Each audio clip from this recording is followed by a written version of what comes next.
Hello friends, welcome to my YouTube channel begin English with Gaurav. दोस्तों, अगर अंग्रेजी बोलना आपकी सबसे बड़ी वीकनेस है और प्रयास करने के बाद भी आप सीख नहीं पा रहे हैं, तो मैं वादा करता हूँ मैं आपको अंग्रेजी बोलना सिखा दूंगा, वो भी सरल और वैल्यू एडेड तरीके से। आप में से बहुत लोग बहुत टाइम से प्रयास कर रहे होंगे इंग्लिश में बात करने का और सीखने का, पर टाइम देने पर भी आप में से बहुत लोगों को सफलता नहीं मिली होगी। दोस्तों, इसका एक मेन कारण है प्रैक्टिस ना कर पाना, और प्रैक्टिस भी जोर जोर से बोलकर 10 से 15 मिनट के लिए रोज बहुत जरूरी है, ताकि आपकी जुबान पर अंग्रेजी का हर एक शब्द आए और उसे बोलकर आप सहज महसूस करें।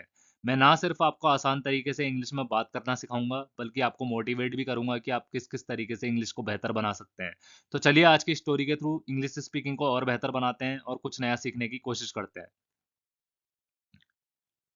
विभोर और अर्जुन बहुत अच्छे दोस्त थे। दोस्तों, पहले इसे समझते हैं। विभोर एंड मतलब और अर्जुन, ये दोनों नाम है लड़कों के दोस्तों, अलग अलग, और ये सब्जेक्ट भी हैं। ये सब्जेक्ट इसलिए हैं क्योंकि ये दोनों ही पूरे वाक्य को डिफाइन कर रहे हैं। इसे हम सिंपल भाषा में नाउन भी कहते हैं। नाउन किसी इंसान का नाम, वस्तु, चीजें या किसी जगह का नाम हो सकता है दोस्तों। तो विभोर नाउन है और अर्जुन भी नाउन है, और ये सब्जेक्ट हैं दोनों, जिस वजह से ये हम वाक्य बना पा रहे हैं। तो दोस्तों, विभोर और अर्जुन वर मतलब थे, बेस्ट मतलब सबसे अच्छे, फ्रेंड्स मतलब दोस्त। विभोर और अर्जुन बहुत अच्छे दोस्त थे या सबसे अच्छे दोस्त थे। उनकी दोस्ती सच्ची और मनमोहक थी। देयर मतलब उनकी, फ्रेंडशिप मतलब दोस्ती, वॉज मतलब थी, ऑथेंटिक मतलब सच्ची। दोस्तों, बहुत अच्छा वर्ड है और बहुत भारी भरकम वर्ड है, एडवांस कैटेगरी में ये वर्ड आता है। ऑथेंटिक मतलब होता है असली या सच्ची बोल सकते हैं, एंड मतलब और, बीविचिंग मतलब बोलते हैं मनमोहक, मन को मोह कर देने वाला। अब दोस्तों, मैं आपको एक चीज आज बताना चाहता हूँ। आज ऐसे बहुत कई एडवांस वर्ड्स आएंगे जिस पे आपको ध्यान देना है, और जो भी नए वर्ड्स आते हैं उन्हें आप कॉपी में राइट डाउन कीजिए और उन्हें प्रैक्टिस करने की कोशिश कीजिए। मैंने जानबूझ के आप कुछ आज आज के टॉपिक पे कुछ एडवांस वर्ड्स डाले हैं, ताकि आपको एडवांस इंग्लिश जर्नी की भी थोड़ी बहुत नॉलेज आने लगे। देयर मतलब उनकी, फ्रेंडशिप मतलब दोस्ती, वॉज मतलब थी, सच्ची मतलब ऑथेंटिक, जिसे हम रियल भी बोल सकते हैं दोस्तों, इसका सिंपल वर्ड है रियल। ऑथेंटिक मतलब सच्ची, एंड मतलब और, बीविचिंग मतलब मनमोहक, मोहित कर देने वाला, बहुत सुंदर जिसे हम बोल सकते हैं, मनमोहक। तो दोनों वर्ड बहुत अच्छे हैं, आप इसे अपने कॉपी में राइट डाउन कीजिए और प्रैक्टिस करने की कोशिश कीजिए। ये वर्ड्स आपको हर रोज सुनने को नहीं मिलेंगे। सॉरी। उन्होंने हर राज, हर हंसी साझा करते थे, या वो हर राज हर हंसी साझा करते थे। दे मतलब वो, शेयर्ड मतलब साझा करते थे, शेयर का मतलब साझा करना, शेयर्ड का मतलब साझा करते थे। एवरी मतलब हर, सीक्रेट मतलब राज, एवरी लाफ मतलब हर हंसी।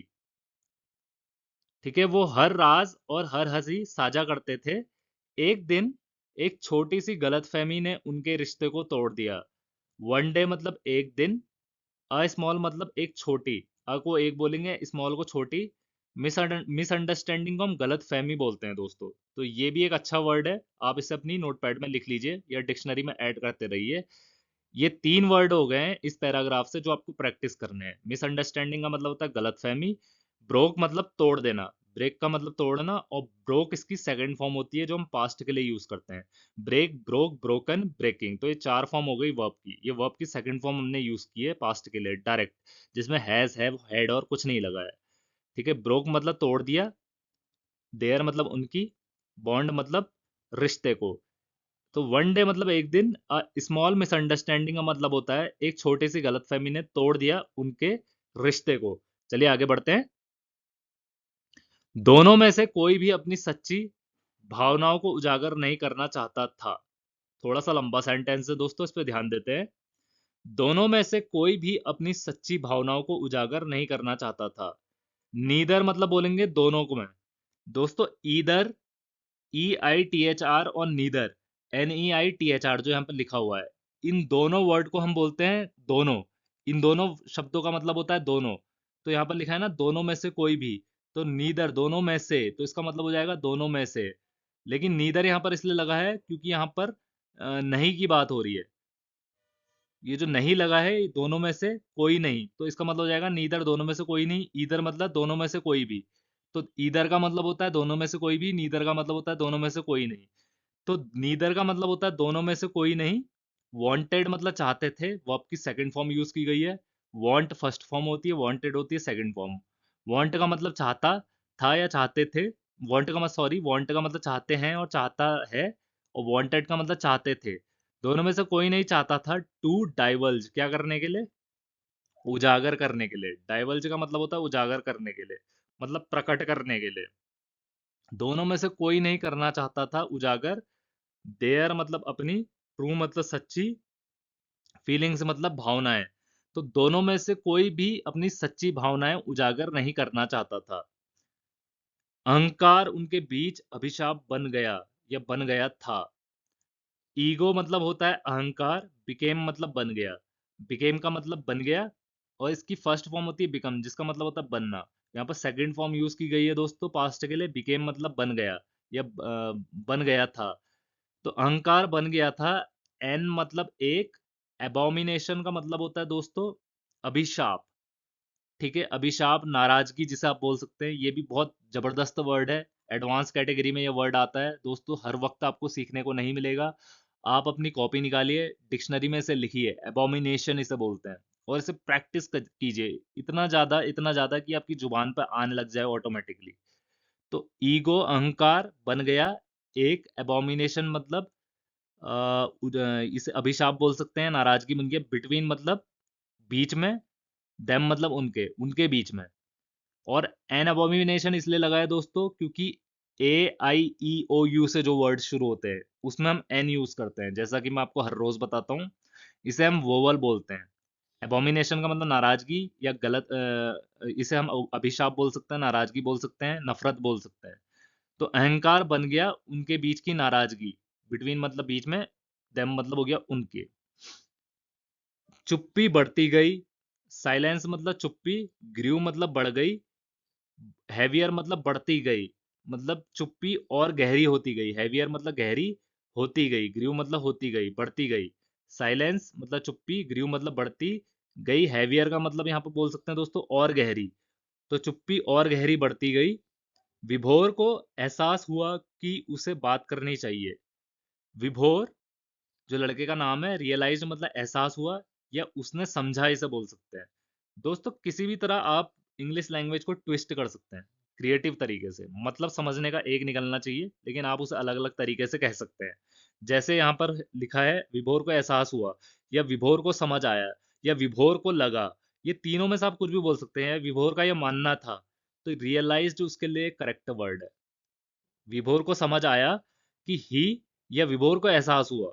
आप विभोर रियलाइज्ड भी लगा सकते हैं, विभोर फेल्ट भी लगा सकते हैं, विभोर कंक्लूडेड भी लगा सकते हैं, विभोर केम टू रियलाइजेशन भी लगा सकते हैं। तो इसको बोलने के कई तरीके हैं। ये आपको तब समझ में आएगा जब धीरे धीरे आप प्रैक्टिस करने लगेंगे। तो विभोर को लगा, ही मतलब उसको, शुड मतलब चाहिए, टॉक मतलब बात करना, तो उसको बात करना चाहिए। शुड एक मॉडल वर्ब है दोस्तों। मॉडल वर्ब होते हैं जिसके आपने सुने होंगे, should, could, may, might, would, could have, might have, would have, should have. ये सब मॉडल होते हैं, और इसके बिना ग्रामर अधूरी है, चाहे आप कितनी प्रैक्टिस कर लीजिए। तो इस पे ही आप ज्यादा फोकस कीजिएगा। Should, would, could, may, might, और इसके अलावा हैज, हैव, हैड। तो इन सब चीजों पर आपको बहुत ज्यादा ध्यान देना है। जैसे past perfect tense, future perfect tense, specially हो गए प्रेजेंट परफेक्ट टेंस। तो इन चीजों पर आपको बहुत ज्यादा ध्यान देना है। मैं आपको बताता रहूंगा जब भी आते रहेंगे, आपको इन चीजों पर बहुत ज्यादा ध्यान देना है, ताकि आपका ग्रामर पार्ट भी स्ट्रांग रहे। अगर आपका ग्रामर पार्ट ही स्ट्रांग नहीं है और आप कॉन्वर्सेशन कर रहे हैं किसी के साथ, तो वो बेफिजूल माना जाएगा। तो चलिए बैक टू द टॉपिक आते हैं। साइलेंस ग्रू, चुप्पी बढ़ती गई गहरी उनके बीच में। विभोर ने समझा, या विभोर को समझ आया कि उसे बात करना चाहिए, लेकिन अभिमान ने उसे रोक दिया। बट मतलब लेकिन। प्राइड मतलब होता है अभिमान दोस्तों, इसे भी आप लिख सकते हैं। प्राइड का मतलब अभिमान, जिसे हम घमंड बोलते हैं। Held him back, held back का मतलब होता है रोक दिया। होल्ड बैक इसकी फर्स्ट फॉर्म होती है। होल्ड बैक का मतलब होता है रोकना, और हेल्ड बैक पास्ट के लिए यूज की गई है, वर्ब की सेकंड फॉर्म है हेल्ड बैक। तो हेल्ड बैक का मतलब होता है रोक दिया, अभिमान ने। हिम मतलब हेल्ड हिम बैक का मतलब होता है उसे रोक दिया, हिम का मतलब होता है उसे। तो घमंड ने उसे रोक दिया। अर्जुन भी चाहता था कि वो माफी मांग सके। अर्जुन मतलब लड़के का नाम था जो दूसरा लड़का था। टू मतलब भी, विश्ड मतलब चाहता था। या वांटेड भी लिख सकते हैं दोस्तों उसके बदले। विश यहाँ पर फर्स्ट फॉर्म होती है जिसका मतलब है चाहता है, और विश्ड का मतलब चाहता था। अर्जुन भी चाहता था। ही मतलब वो, अब पास्ट की बात है तो कुड यूज किया गया है कैन की जगह। कैन और कुड का मतलब एक ही होता है। कैन को हम प्रेजेंट में करते हैं, वर्तमान में यूज, और कुड को हम भूतकाल में यूज करते हैं। ही मतलब वो, कुड मतलब सकता होता है, इसका मतलब सकता है या सका, सकता या सकना। तो अर्जुन भी चाहता था ही कुड से मतलब कहना, कुड से लगा है तो बात कर सके। तो कुड से का मतलब होता है बात कर सके। तो वो बात कर सके, या वो कह सके सॉरी, या माफी मांग सके। सॉरी, सॉरी का मतलब माफी मांग सके, या वो माफी मांगकर बात कर सके। अर्जुन भी चाहता था कि वो माफी मांगकर बात कर सके। कुड से मतलब बात कर सके, पास्ट की बात है तो कुड लगेगा। बट मतलब लेकिन, पर शब्द शायद कमजोर लगे। बट मतलब लेकिन या पर, वर्ड्स मतलब शब्द, माइट मतलब लग सके या लगे, या लग सके भी बोल सकते हैं। माइट का मतलब भी सके होता है दोस्तों। यहाँ पर संभावना के लिए इसे यूज किया गया है, क्योंकि वो ऐसा सोच रहा है कि ऐसा लग सकता है, इसलिए माइट यूज किया गया है। बट वर्ड्स, लेकिन शब्द, माइट साउंड। और हमेशा ये याद रखना दोस्तों, मॉडल के साथ हमेशा वर्ब की फर्स्ट फॉर्म यूज करते हैं हम। जैसे यहाँ पर से हमने यूज किया, और यहाँ पर साउंड, साउंड का मतलब होता है लगना या दिखना। तो साउंड का मतलब होता है लगना। वीक मतलब कमजोर, लेकिन शब्द कमजोर लगे लगे, या शब्द कमजोर लग सके, या शब्द, दोस्तों मैं एक बार इसे फिर से आपको बताता हूं ताकि आप कंफ्यूज ना हो। अर्जुन टू विश्ड, अर्जुन भी चाहता था कि वो सॉरी या माफी मांग के बोल सके, लेकिन शब्द कमजोर लगने लगे। Words might sound. Might sound का मतलब होता है दोस्तों लगना, लग सके, कमजोर लग सके। दोनों जानते थे कि माफ करना जरूरी है। बोथ मतलब होता है दोनों। न्यू मतलब जानते थे। नो का मतलब जानना, न्यू का मतलब जानते थे। सेकंड फॉर्म यूज की है वर्ब की, पास्ट के लिए। इट मतलब ये, वॉज मतलब था। इम्पेरेटिव का मतलब होता है दोस्तों जरूरी, महत्वपूर्ण। इसे भी आप अपने डिक्शनरी पे लिखिए नोट पैड निकाल के। बहुत अच्छा वर्ड है ये, तो लगभग आपके हर कॉन्वर्सेशन में डेली यूज हो सकता है। इम्पेरेटिव का मतलब होता है जरूरी। टू फॉरगिव का मतलब होता है माफ करना। फॉरगिव का मतलब होता है माफ करना। यहाँ पर टू इसलिए लगा है क्योंकि कंटिन्यूटी में हम सेंटेंस में बात कर रहे हैं, इसलिए टू लगाना जरूरी है फॉरगिव के साथ। बोथ न्यू जानते थे कि it was imperative to forget, माफ करना जरूरी है, माफ करना जरूरी था। फिर भी कोई नहीं बोला। स्टिल मतलब होता है फिर भी। नो वन मतलब कोई नहीं। स्पोक मतलब बोला। स्पीक का मतलब बोलना, स्पोक का मतलब बोला, जो सेकंड फॉर्म यूज की गई है वर्ब की पास्ट के लिए। स्टिल मतलब फिर भी, नो वन स्पोक, कोई नहीं बोला। एक शाम संयोगवश वे उनकी पुरानी चाय के ठेले पर मिले। एक शाम संयोगवश वे उनकी पुरानी चाय के ठेले पर मिले। वन मतलब एक, इवनिंग मतलब शाम, डे मतलब वो, मेट मतलब मिले। बाय चांस होता है दोस्तों संयोगवश, जो यहाँ पर लिखा है वो मिले संयोगवश। मेट का मतलब होता है मिले, मीट का मतलब होता है मिलना, मेट का मतलब होता है मिले। सेकंड फॉर्म यूज की गई है वर्ब की। मीट, मेट, मेट, मीटिंग, चार फॉर्म हो गई, तो यहाँ पर सेकंड फॉर्म यूज की गई है। एक शाम वे मिले संयोगवश। एट मतलब मैं, देयर मतलब उनकी, ओल्ड मतलब पुरानी। टी स्टॉल होती है दोस्तों चाय की ठेली जिसे हम बोलते हैं। एक शाम वे संयोगवश मिले अपने पुरानी चाय की ठेली पर। चलिए आगे बढ़ते हैं। वातावरण शांत था। द एयर, एयर को बोलेंगे वातावरण, या इसकी जगह आप इन्वायरमेंट भी बोल सकते हैं। द एयर वॉज, हवा शांत थी। काम मतलब शांत, वॉज मतलब थी, वातावरण शांत था। विभोर हल्के से मुस्कुराया। विभोर, स्माइल्ड मतलब मुस्कुराया था या मुस्कुराया। स्माइल का मतलब होता है दोस्तों मुस्कुराना, वर्ब होता है ये भी, और वर्ब की सेकंड फॉर्म होती है स्माइल्ड, जिसका मतलब होता है मुस्कुराया। विभोर मुस्कुराया, स्लाइटली मतलब धीमे से या हल्के से। अर्जुन भी मुस्कुराया। Arjun smiled back. अर्जुन भी मुस्कुराया मतलब अर्जुन, क्योंकि विभोर ने मुस्कुराया तो अर्जुन उसकी स्माइल को बैक कर रहा है। अर्जुन भी मुस्कुराया। तो स्माइल, जब कोई एक आदमी स्माइल करता है और आपके सामने दूसरा आदमी स्माइल करता है, मतलब तो सेम होता है दोस्तों। अर्जुन भी मुस्कुराया लिखा है, लेकिन जब दूसरा आदमी आपके साथ स्माइल करता है उसको स्माइल्ड बैक कहते हैं, क्योंकि वो भी स्माइल कर रहा है, बैक कर रहा है आपको स्माइल देके, मतलब दोबारा वापस स्माइल कर रहा है। तो यहाँ पर स्माइल्ड ना लिख के आप स्माइल्ड बैक लिखेंगे तो ज्यादा अच्छा होगा। इसका मतलब होगा अर्जुन भी मुस्कुराया, अर्जुन स्माइल्ड बैक, मतलब उसने उस स्माइल का जवाब दिया बैक करके। अर्जुन स्माइल्ड बैक, अर्जुन भी मुस्कुराया। वही मुस्कान उनकी माफी थी, दैट मतलब वही, स्माइल मतलब मुस्कान, वॉज मतलब थी, देयर मतलब उनकी, अपोलॉजी मतलब माफी। वही मुस्कुराहट उनकी माफी थी, किसी शब्द की आवश्यकता नहीं थी। नो वर्ड्स मतलब कोई शब्द, वर मतलब थे, नीडेड मतलब आवश्यकता थी। नीड का मतलब आवश्यकता, नीडेड का मतलब आवश्यकता थी। नो वर्ड्स वर नीडेड, कोई शब्दों की आवश्यकता नहीं थी। नीड का मतलब होता है जरूरत पड़ना, नीडेड का मतलब जरूरत पड़ी। तो कोई शब्द की जरूरत नहीं पड़ी थी, वर का मतलब थी। वर्ड्स के साथ वर लगेगा दोस्तों, काफी सारे वर्ड्स हैं तो वर लगेगा, सिंगल वर्ड होता तो वॉज लगता। तो कोई शब्द की जरूरत नहीं पड़ी थी, जरूरत पड़ी इसका मतलब हो गया नीडेड का, जरूरत पड़ी थी वर का मतलब हो गया थी। तो किसी शब्द की जरूरत नहीं पड़ी थी या आवश्यकता नहीं थी। वे जीवन के बारे में बात करते थे, दे मतलब वो, टॉक्ड मतलब बात करते थे, अबाउट मतलब के बारे में, लाइफ मतलब जीवन के। तो वो जीवन के बारे में बात करते थे जैसे कि कुछ हुआ ही नहीं था, या जैसे कि कुछ हुआ ही ना हो। एज इफ को बोलते हैं जैसे कि, जैसे कि कुछ हुआ ही ना हो, नथिंग मतलब कुछ नहीं, हैड हैपेंड का मतलब हो चुका था।